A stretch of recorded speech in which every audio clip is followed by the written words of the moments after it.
Chess friends, I hope you are doing well.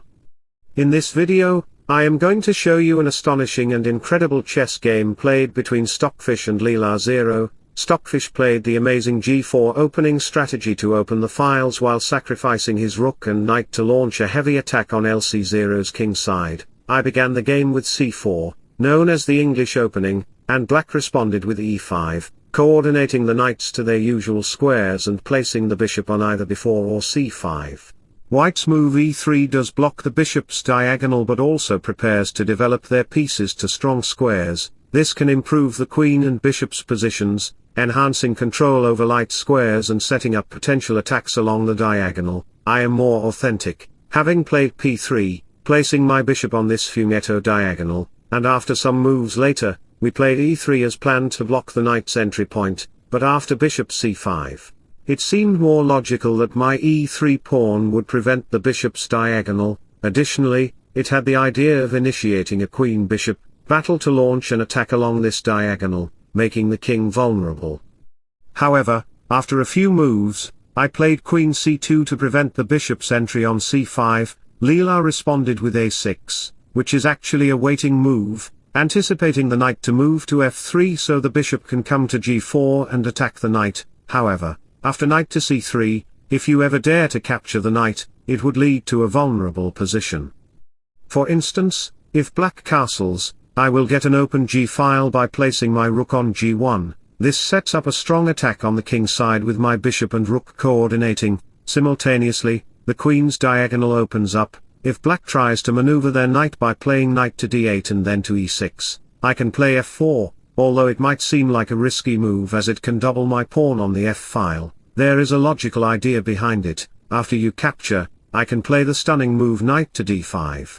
Attacking your queen on e7 and threatening to capture there. If you dare to capture my knight, I can play rook takes g7, forcing the king to move and setting up a checkmate in one move with the queen. And if you ever move your queen, I can easily capture your knight with my knight, pinning your pawn to the king, which cannot move, resulting in a dead loss for your position. The game will be over for you.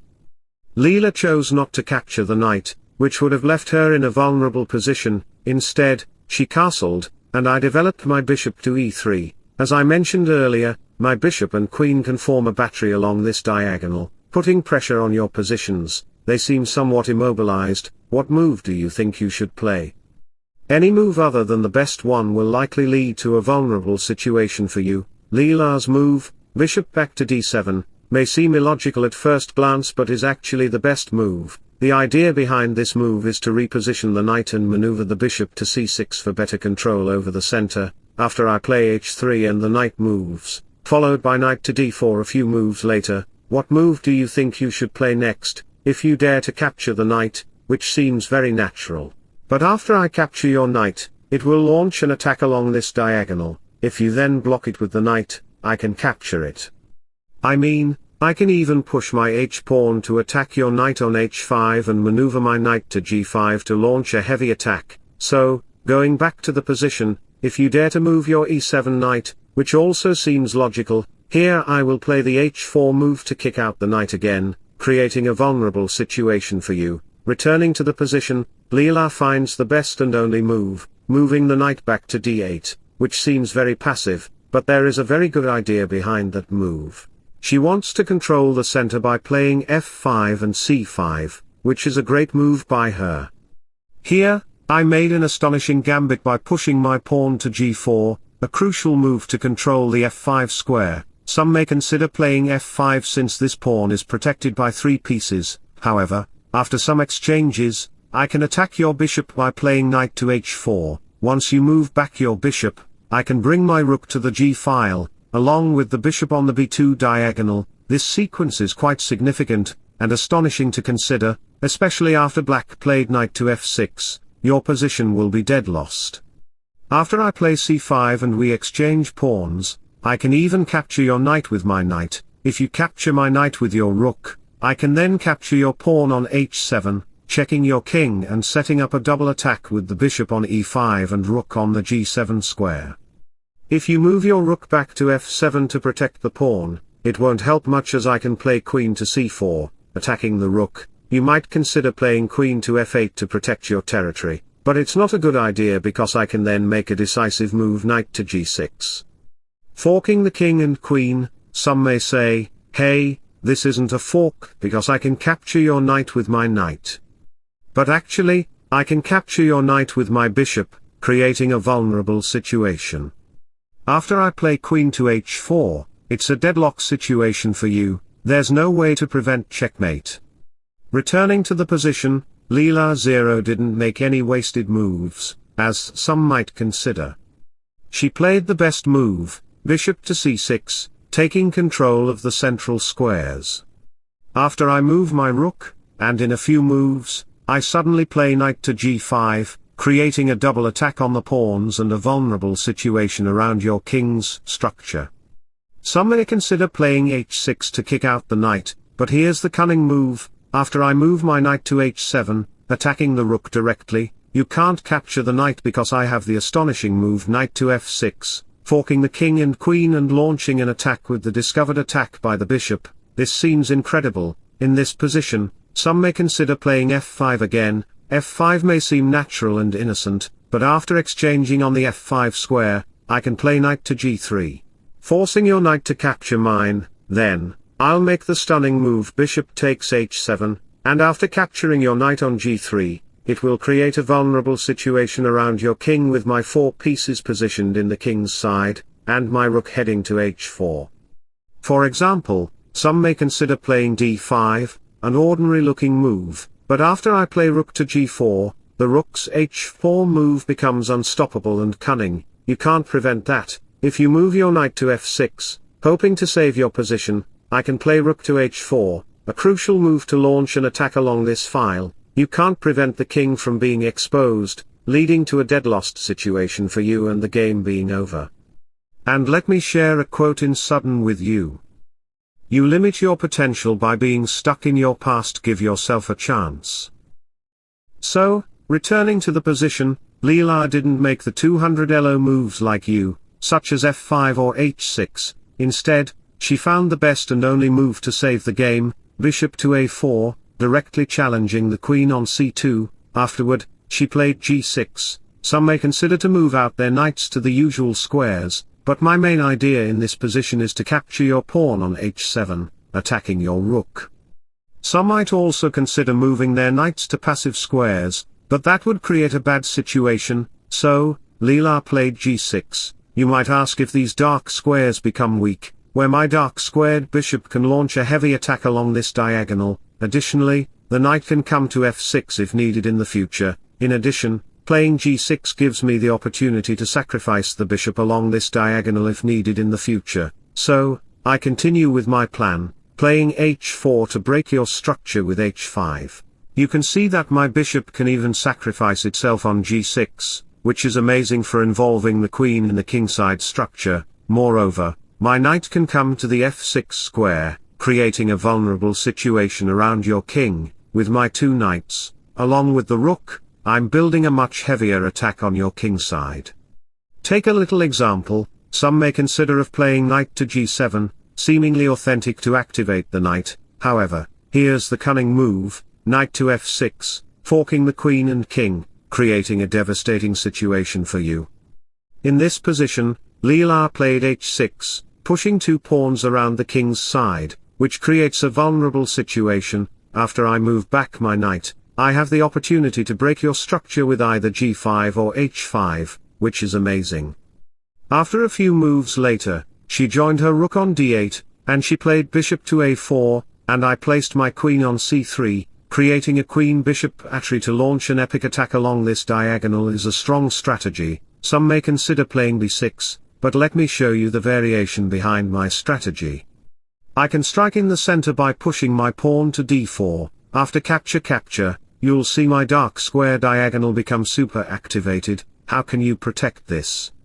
You may think of playing f6 to block the diagonal, but here's the weakness for your position. I can push my g5 pawn, and after you move your knight, I can play queen d5 check. If the queen blocks, I capture the pawn with my knight, checking your king, and after the capture, my rook file opens up and my bishop becomes very active. you might consider exchanging queens with queen takes d5, but after rook e8, h5 attacking the pawn, the best move is to push your pawn to g5 to block your position. However, here comes the sacrificing move, knight takes g5, sacrificing the knight to activate the rook on g5 square and launch an attack on the kingside. Then I can play rook to c1, activating the rook in this file to attack your c7 pawn. Even if you protect this pawn by placing the rook on c8, here comes the stunning move h6, creating a square for the bishop on h5, rook g7 check is coming, and your king will be vulnerable. Going back to the position, Leela didn't play any normal move, as she is a 4000 Elo rated girl, astonishing and brilliant. She decided to go with f5, which is amazing, directly challenging the board. However, it weakens her king's structure completely, creating a massive weakness. In contrast, my king is still located in the center of the board. I haven't castled yet, the D and E files are completely covered by pieces and my structure.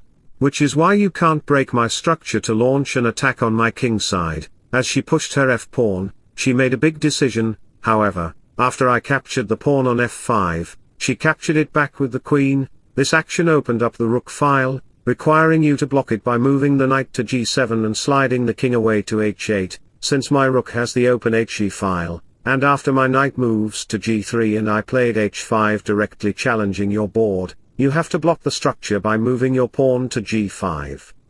This gives me the opportunity to play knight e4 and queen to d3, which is a very crucial and significant move to consider for progressing the game. You can see that my king is still located in the middle of the board, and the bishop is controlling the diagonal. Black has a very ugly looking pawn chain and pawn structure on the king side, and her pieces are completely stuck behind the structure. Her pieces are paralyzed, despite having an open file, due to this pawn creating a vulnerable situation.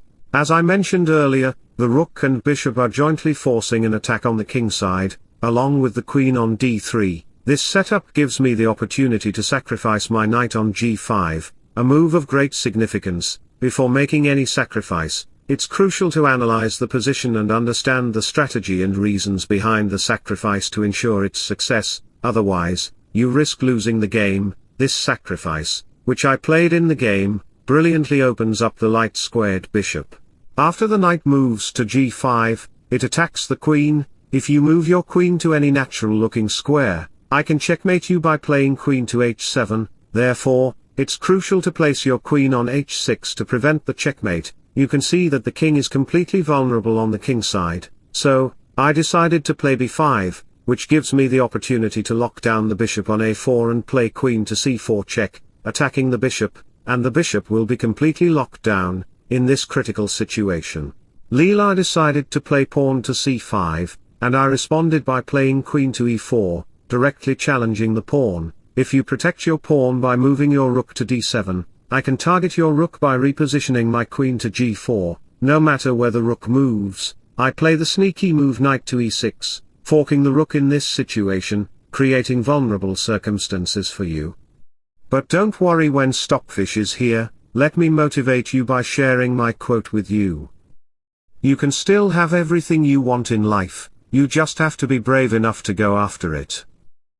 Returning to the position, we have rook to e8, not to protect the pawn. I capture the b-pawn and finally strike in the center by moving the pawn to f4. I constantly attack Leela's king to ensure my victory. If you dare to capture the f-pawn, it opens up my diagonal for the bishop where I can place my knight on e6, attacking the g7 knight. If you protect your knight by moving your rook, I can capture it, followed by capture and capture, putting your queen under attack. After the queen moves away, I push my pawn to h6, creating a vulnerable situation for you. The king is completely paralyzed on the king side, and h6 is coming with the strategy of playing bishop to d3. If the king tries to escape the vulnerability situation, I can play bishop h5, challenging your rook and king. Additionally, my queen can easily move to the h1 square, exerting pressure on the g and h files, which will devastate your position completely, resulting in the game being over.